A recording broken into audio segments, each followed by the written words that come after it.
یہ بچیاں ذرا سی پریشانی لیکن کیا مطلب ابو بڑے پریشان ہے آج اتنے خوش نہیں ہے. بیٹے نے کبھی نہیں پوچھا وہ کہا کہ کھانا تو ذرا مجھے کام ہے. یہ بڑا بیچارہ خوشخبریاں سنانے لگا. آخر میں جملہ پیغمبر اکرم کا واقعی معجزہ ہے. پیغمبر اکرم فرماتے ہیں وَهُنَّ الْبَاقِيَاتُ الصَّالِحَاتُ. اگر تم یہ دیکھنا چاہتے ہو صدقہ جاریہ کون ہے تو صدقہ جاریہ تمہاری بات تربیت شدہ بیٹی ہیں. قبلہ یہاں تک ٹرسٹی جو ہے نا بڑے وہ صدقہ جاریہ کر کے گئے. امام بارگاہ بنائیے, مسجد بنائیے, صدقہ جاریہ. پیسہ کہاں سے آیا پرواہ نہیں ہے. کسی کی مزدوری ماری گئی یا نہیں ماری گئی پرواہ نہیں ہے, صدقہ جاریہ ہے. اور بھائی یہ تو اوپر جا کے پتا پڑے گا کہ واقعی صدقہ جاریہ تھا بھی یا نہیں تھا, الٹا عذاب تو نہیں بن گیا. لیکن موڑ یہ ہے, لیول یہ ہے کہ صدقہ جاریہ ہے. کسی نے مسجد بنا دی صدقہ جاریہ ہے, امام بارگاہ بنا دی صدقہ جاریہ ہے. بس یہ دو تین صدقہ جاریہ ہے. کوئی بھی اسکول بنائے گا نہیں, وہ سب سے بڑا صدقہ جاریہ ہے. جب تک پڑھتے رہے مولا امیر المومنین فرماتے ہیں من علمنی حرفا فقد سیرنی عبدا. جس نے مجھے ایک حرف سکھا دیا اس نے مجھے اپنا غلام بنا دیا. کسی نے کوئی مدرسہ اسکول بنایا, کسی نے کوئی ڈسپینسری, صدقہ جاریہ, باقیات الصالحات. لیکن پیغمبر اکرم نے کہا تمہاری تربیت شدہ بیٹیاں باقیات الصالحات ہیں. یا رسول اللہ یہ کیا ارشاد فرما رہے ہیں آپ؟ یہ بیٹے کدھر جائے گا؟ بیٹے ہوں گے اپنی جگہ پر, بیٹوں کا بھی حساب بتائی دوں. پیغمبر فرماتے ہیں بیٹی رحمت ہے, بیٹے نعمت ہے. روز قیامت خداوند عالم رحمتوں کو بڑھائے گا, نعمتوں کا پوچھے گا کہاں خرچ کی ہے. وہ تو میرے کو قیامت کے دن بھی نہیں چھوڑے گا بھائی. تیرے متعلق ادھر بھی خدا حساب لے گا, بتا کے ادھر بیٹے نے تیری کیا کیا. بیٹی اس روز بھی باعث رحمت. پیغمبر فرماتے ہیں بیٹا نعمت ہے, بیٹی رحمت ہے. رحمتیں بڑھتی ہیں, نعمتوں کا سوال کیے. صدقہ جاریہ. ارے مولانا ہم تو آج تک کچھ اور سمجھ کے بیٹھے تھے, میری ہماری سمجھ میں نہیں آ رہا. واللہ صدقہ جاریہ یہ کہ اگر ایک بیٹی آپ نے صحیح تربیت کر دی, آپ کی وہ دینداری اور تربیت نسل در نسل منتقل ہوتی چلی جائے گی. قبلہ اللہ تعالیٰ نے پیغمبر کو ایک بیٹی دی, آج اس کی نسل میں آج بھی ایک شخص موجود ہے جس کا ہر کوئی انتظار کر رہے وہ آ جائے, ہماری اصلاح ہو جائے. پر محمد و آل محمد صلوات.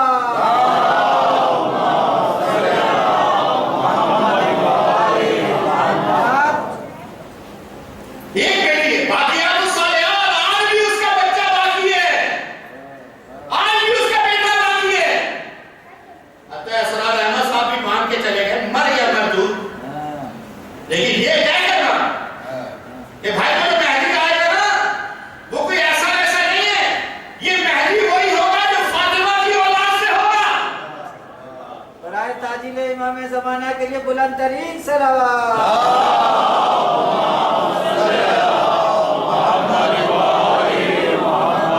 بس اب ایک جملہ سنتے ہیں مجلس اپنے اختتام کی طرف لے کر جاؤں آج کی بیٹی کی اہمیت کو. ہاں باقیات الصالحات, یہ باقیات صالح یہ ہے جو ہمیشہ باقی رہے گا. ایک فاطمہ تھی تاکہ احمد اس کی اولاد کا منتظر ہے. اب آپ کو سورہ کوثر کا ترجمہ سناؤ. بسم اللہ الرحمن الرحیم. انا اعطیناک الکوثر فصل لربک وانحر ان شانئک هو الابتر. اے میرے حبیب ہم نے تجھے کوثر عطا کیا, یعنی نسل کثیر عطا کی. یہ اتنی شان سے بیوی کی ولادت کا اعلان خدا کیوں کر رہا ہے؟ پورا سورہ ہی بیوی پر ایک لفظ بھی, پہلے سورہ حالت ہے نا, اس کا شروعات جو ہے اللہ تعالیٰ نے اپنی قدرت کا اظہار کیا, اپنی ہدایت کا اظہار کیا. لیکن یہ سورہ کوثر جو ہے پہلے حرف سے لے کر آخری حرف تک جناب سیدہ سے مربوط ہے. سورہ قلب جو ہے اس کی بھی شروع کی آیت بھی زیادہ سے مربوط ہے. وہ بھی مولانا امام ششو کی تفسیر کے مطابق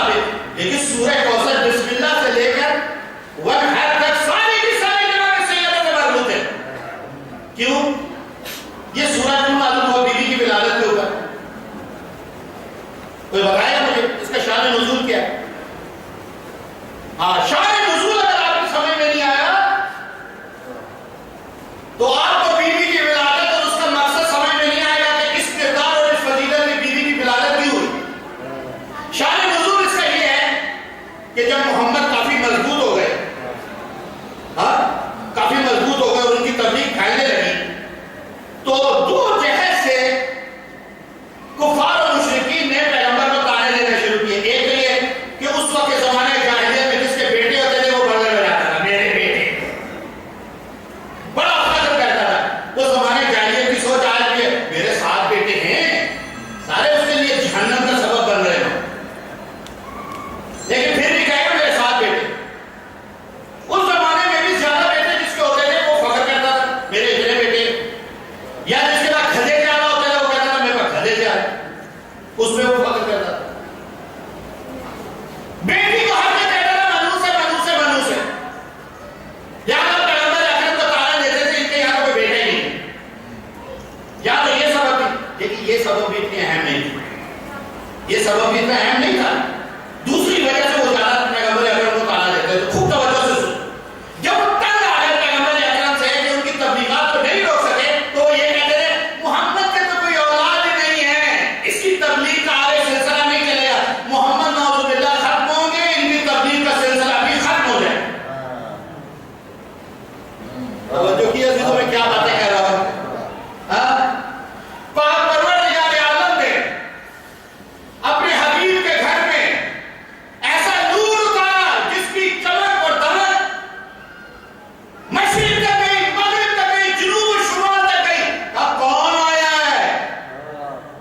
ایسا نور تو کبھی مکے میں نہیں پھوٹا تھا، یہ محمد کے گھر سے کون سا کہا یہ نور فاطمہ ہے کہ جس کے بدن سے 9 نور اور پھوٹیں گے۔ توجہ ہے یا نہیں؟ جناب سیدہ پیدا ہوئی، اب خداوند عالم نے سورہ اتارا ان کے طعنے کے جواب میں، کفار اور مشرکین کے۔